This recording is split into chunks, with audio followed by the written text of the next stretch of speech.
नमस्कार साथियों। आज हम सुपर कमांडो ध्रुव की कॉमिक्स महामानव को एक्सप्लेन करते हैं। संसार के सबसे वीरान पड़े इलाके में, और वो भी उत्तरी ध्रुव, लेकिन वहाँ मानव के पैर पड़ना शुरू हो गए थे और इन पैरों में इंडियन भी थे। उसमें से एक शख्स कहता है हमारा स्टेशन के लिए ये जगह अच्छी है। दूसरा कहता है बिल्कुल परफेक्ट है कैप्टन। तभी तीसरा शख्स कहता है ये देखिए कैप्टन, ये ग्रेफाइट है, इसका मतलब यहाँ पे ज्वालामुखी है। हाँ, ये ज्वालामुखी के फटने की संभावना 0 है, इसीलिए हम अपना स्टेशन यहीं बनाएंगे। और वो बर्फ़ में स्टेशन लगाने की तैयारी करने लगे। अचानक ज़मीन थर-थर काँपने लगी और मुसीबत का सिर दिख चुका था। हे भगवान, ये तो डायनासोर है। Hello Indian headquarter, north pole mission. Dinosaur सदियों से भूखा था और उसे भूख मिटानी थी। और अपनी भूख शांत करने के बाद डायनासोर एक प्राणी के पास पालतू कुत्ते की तरह खड़ा हो गया। वही राजनगर में ध्रुव, हमारे ट्रांसमीटर में एक अजीब सा मैसेज आया है। मैसेज दोबारा सुनने पर मैसेज में डायनासोर का नाम था और ध्रुव नॉर्थ पोल जाने की तैयारी करने लगता है। ध्रुव कहता है हमने यहाँ एक डायनासोर, बस इतना ही मैसेज मिला है। ये मैसेज तो हमें भी मिला है। ध्रुव कहता है जहाँ तक मैं जानता हूँ डायनासोर 150 करोड़ साल पहले ही ख़त्म हो चुके हैं। अगर आप सर आज्ञा दे तो मैं वहाँ जाना चाहता हूँ। और ध्रुव जल्दी ही अपना फ़र्ज़ निभाने के लिए नॉर्थ पोल की तरफ निकल पड़ा। वो रहे उनके उपकरण। मुझे यहाँ कहीं प्लेन उतारना होगा। अरे ये क्या, मुझे अपनी आंखों पर यकीन नहीं हो रहा। और डायनासोर ने अपनी पूंछ से प्लेन पर हमला किया। कुछ पलों के लिए प्लेन ध्रुव के नियंत्रण से बाहर हो गया था, मगर ध्रुव ने जल्दी ही उसे कंट्रोल कर लिया। ध्रुव सोचता है डायनासोर को कंट्रोल में करना होगा और इसका एक ही तरीका है। ध्रुव ने प्लेन को सीधा डायनासोर की तरफ मोड़ दिया। ध्रुव प्लेन से कूद चुका था, लेकिन पता नहीं कैसे डायनासोर तक जाने से पहले ही प्लेन अपने आप क्रैश हो गया और डायनासोर ने ध्रुव की तरफ जाना शुरू किया। ध्रुव कहता है मुझे सिर्फ ये लोहे की रस्सी ही बचा सकती है। एकाएक ध्रुव ने लोहे की रस्सी को डायनासोर के गले में लपेट दिया और इतना टाइट लपेट दिया कि उसका दम घुटने लग गया और डायनासोर बर्फ़ पर जा गिरा। जब तक ये होश में आता मुझे यहाँ से चलना चाहिए। तभी ध्रुव को एक आवाज़ सुनाई देती है, शाबाश मानव, आज तुमने मुझे वो दृश्य दिखा दिया जिसे मैं सोच भी नहीं सकता था। ये क्या, ऐसा लग रहा है जैसे कोई मेरे दिमाग के अंदर बोल रहा है। तुम ठीक कह रहे हो, इसे टेलीपैथी कहते हैं। ध्रुव कहता तुम कौन हो? आप बोलो। अपने बड़ों की इज्जत करना सीखो, खासकर उसकी जो तुमसे 200 करोड़ साल बड़ा है। घबराओ मत, आज से 200 करोड़ साल मानव मेरे जैसे दिखेंगे। लेकिन आप यहाँ आए कैसे? लेकिन मैं तो यहीं था हमेशा से। मानव यहाँ आए हैं। मेरे जन्म की बात बहुत पुरानी है, जब पृथ्वी पर जीवन की शुरुआत हुई थी। सारे महाद्वीप एक साथ जुड़े हुए थे। सूरज उस समय दोगुना चमकता था और सूरज की जीवनदायिनी किरणें पूरी रूप से यहाँ आती थी, जिसके कारण यह जीवन तेजी से उभरा। मैंने अपने जीवन की शुरुआत एक कोशिका के साथ की, पर पता नहीं मैं यहाँ कैसे आ गया। सूरज की रोशनी के कारण मुझ में ऐसे परिवर्तन हुए जो लाखों सालों में भी नहीं हो सकते थे। ना जाने कितने चरणों में मुझे मानव रूप प्राप्त हुआ, लेकिन मेरा विकास यहाँ नहीं रुका। मेरा मानसिक विकास होता गया और मुझे अब इतनी मानसिक शक्ति प्राप्त हो चुकी है कि मैं यहाँ बैठे बैठे किसी भी तारे को नष्ट कर सकता हूँ। लेकिन मेरा विकास ठंडे इलाके में हुआ है। मुझे गर्मी बिल्कुल बर्दाश्त नहीं होती। गर्मी होते ही मैं बेहोश होने लगता हूँ। मैंने ही अर्थ पर मानव जाति की उत्पत्ति के लिए डायनासोर को ख़त्म किया था। डायनासोर ठंड बर्दाश्त नहीं कर सकते थे, इसलिए मैंने अपनी मानसिक शक्ति का प्रयोग करके पूरी पृथ्वी को बर्फ़ में ढक दिया। हम लोग इसे हिमयुग के नाम से जानते हैं। और तभी मुझे एक अंडा मिला। मुझे नहीं पता ये किसका था, मगर वो एक डायनासोर का अंडा था। पता नहीं कैसे वो डायनासोर अपने अंडे के साथ यहाँ तक आ पहुँचता है। अंडा उठाते ही उसने मुझ पर हमला कर दिया। मैं अपनी मानसिक शक्तियों को यूज नहीं कर पा रहा था, तो इसलिए मैं वहाँ से भागने लगा और एक गड्ढे में जा गिरा। मैंने अपनी मानसिक तरंगों का एक गोला बनाया और उसमें अपने आप को कैद कर लिया और मैं करोड़ों सालों की नींद में चला गया। उस वक्त मेरे हाथ में अंडा था और वो भी नींद में ही बढ़ता चला गया। मेरी नींद तब टूटी जब डायनासोर ने उन तीनों लोगों को खा लिया। ध्रुव कहता तुमने उन्हें बचाने की कोशिश नहीं की क्या? जब कोई कीड़ा मरता है तो उसे बचाया जाता है। इसका मतलब मानव तुम्हारी नज़र में कीड़े हैं। तुम्हारा विकास उत्तर ध्रुव में इतनी तेज़ी से कैसे हुआ?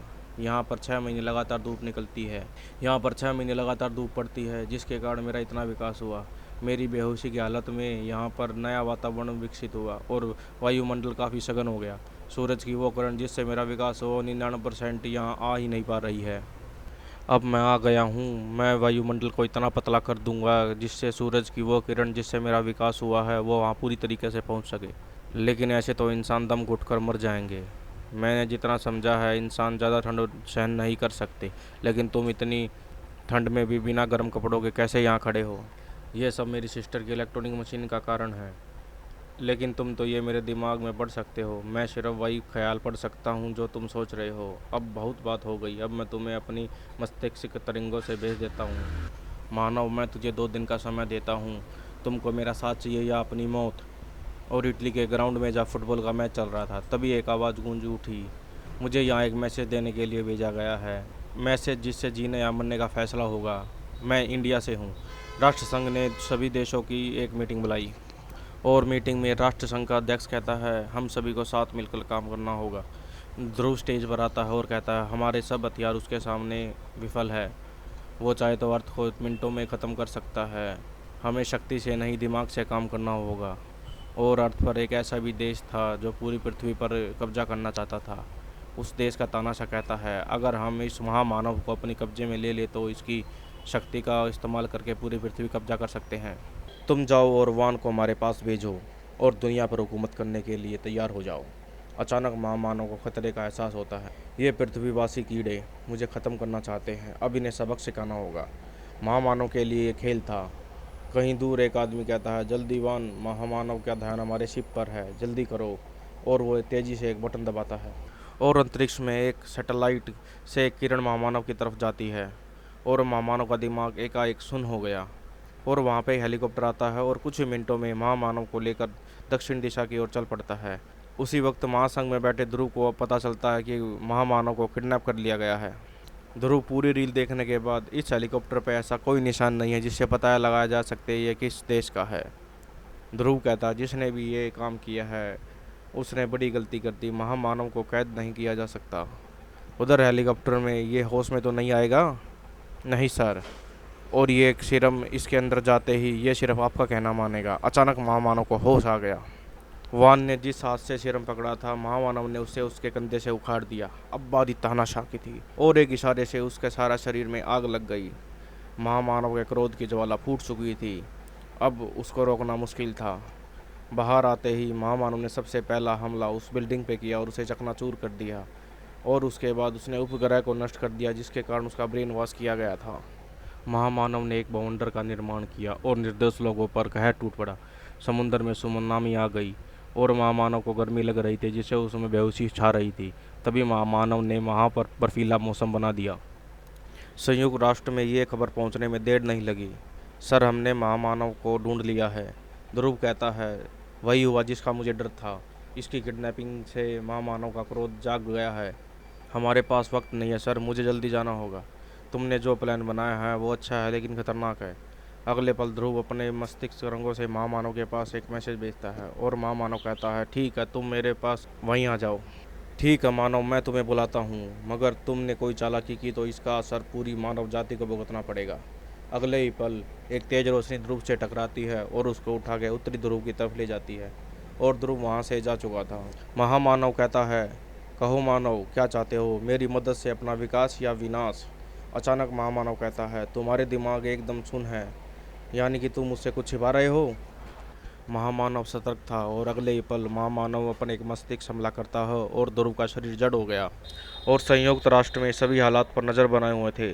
सर, ध्रुव के प्लान का हिसाब से चल रहा है। अब हमें मिसाइल छोड़नी चाहिए। और अलग अलग स्थान से 4 न्यूक्लियर मिसाइल नॉर्थ पोल की तरफ छोड़ी गई। महामानव को उन मिसाइल का पता चल गया था। महामानव ने पहले उनके जनरल को दिमाग को सुन किया जो कि उन मिसाइल को कंट्रोल कर रहा था। अब दूसरा काम, मिसाइल के साथ महामानव एक मस्तिष्क तरंगों का वार करता है और वो चारों अलग दिशा में पलट जाती है। लेकिन महामानव को ध्रुव की ज़बरदस्त इच्छा शक्ति का पता नहीं था। भी उसका दिमाग का एक हिस्सा ध्रुव के बस में था। एक मिसाइल महासागर में जाकर एक आइलैंड पर गिरती है जिसका नामो निशान मिट जाता है, लेकिन तबाही और मौत के मंजर में अभी कुछ समय बाकी था। दूसरी तरफ ध्रुव अपनी इच्छा शक्ति एकजुट करने में पसीनों का नाले बहा रहा था और उसकी मुट्ठी खुल गई। जैसे ही मुट्ठी खुली, उसके हाथ से काला गोला, जो असल में एक मिनी न्यूक्लियर बॉम्ब था, ज्वालामुखी में जा गिरा और एक ब्लास्ट के साथ ज्वालामुखी फट गया। ज्वालामुखी के आसपास का टेम्परेचर बढ़ने लगा जिससे महामानव को बेहोशी छाने लगी, लेकिन अभी भी ध्रुव पर उसका नियंत्रण था। ध्रुव ने अपनी इच्छा शक्ति के दम पर महामानव के मस्तिष्क कैद से अपने शरीर को आज़ाद कर दिया। ध्रुव ने एक जोरदार हमला किया और उसको ज्वालामुखी के अंदर धकेल दिया। सदियों पहले वाला दृश्य दोहराया जा रहा था, लेकिन इससे पहले देर होती महामानव ने अपनी मस्तिष्क तरंगों को अपने शरीर को ढक लिया। महामानव का बेहोश मगर सुरक्षित शरीर हजारों टन पत्थर के नीचे दबा था। तभी जनरल का दिमाग ठीक हुआ और वो मिसाइल को अंतरिक्ष की तरफ मोड़ देता है। और पल भर में अंतरिक्ष में एक साथ 3 सूरज चमक पड़ते हैं। लेकिन उधर नॉर्थ पोल में ध्रुव की जान खतरे में थी और ज्वालामुखी के फटने के कारण वहाँ की बर्फ नरम पड़ गई और ध्रुव ठंडे पानी में जा गिरा। ध्रुव कहता है, लगता ही आज मेरा अंतिम दिन है, मुझे गर्म रखने वाली मशीन भी काम नहीं कर रही। तभी एक हेलीकॉप्टर ध्रुव की मदद के लिए आ गया। तभी ध्रुव को महसूस होता है कि किसी ने उसे पकड़कर बाहर निकाल दिया है। वो मेजर कहता है, मैंने एक से एक सूरमा देखा है, मगर ध्रुव तुम जैसा कोई नहीं देखा, और ध्रुव को सैल्यूट करता है। और राष्ट्र संघ में बधाई हो ध्रुव, तुमने मानव जाति को बचा लिया, महामानव खत्म हो चुका है। ध्रुव कहता है, नहीं सर, मुझे नहीं लगता महामानव अभी ख़त्म हुआ है, वो जिंदा है। और इसी के साथ महामानव कॉमिक्स का अंत होता है। भाइयों, लाइक शेयर और सब्सक्राइब जरूर करें। धन्यवाद।